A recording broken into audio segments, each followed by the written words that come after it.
external brake. Roger, completed.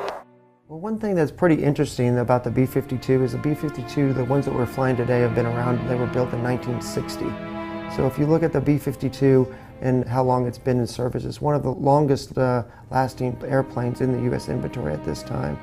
And one thing that I think is interesting about the B-52 is many different generations have flown this aircraft. My father flew the B-52, now I've flown the B-52 for about 18 years. So there's many different stories like that where different generations have flown the same aircraft over and over again. Well, on Andersen, the B-52's mission is to provide stability to the Pacific AOR. And it does this basically in two different ways. One is it provides stability by deterrence of any potential adversaries, and the other way that it provides stability is it also reassures our allies that if they should meet any aggression from these potential adversaries, that we would be there to respond quickly and decisively. After the Vietnam War, we had a large cache of bombs that were here at Andersen. The most proliferate bomb that was here was the M117. This is a 750-pound bomb that was used in Vietnam during the Arc-Light raids, and it was basically designed to make sure that the North Vietnamese were back to the bargaining tables.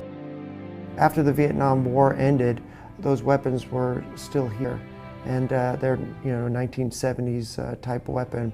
And so they've been dropped for the last 30 years or so on a range up here north of the island. And last year they dropped the last of those weapons. So it was a good history marker from 30 years ago all the way up until now to drop the last weapons.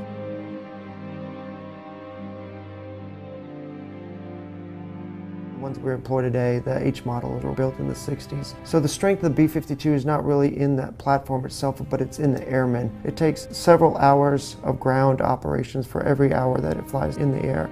So when they're flying long duration sorties, the aircrew flies a 20-hour sortie, for example. When they land, it would take well over 20 hours to get that B-52 ready to fly again. It is on the airmen and the maintenance crews to make sure that they keep this aircraft still viable today as it was throughout history.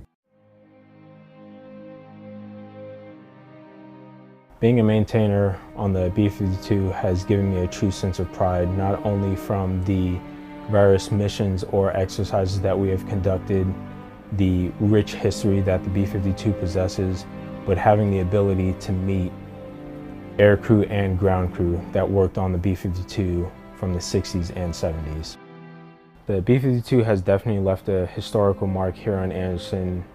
During the Vietnam era, the B-52, its main capability was carpet bombing, which essentially it just dropped munitions out of the bomb bay, whereas now we can still do that as well as launch Alcoms and Calcoms, which we can launch up to 2 to 3 hours away from our target, and the aircrafts being outside of the blast radius.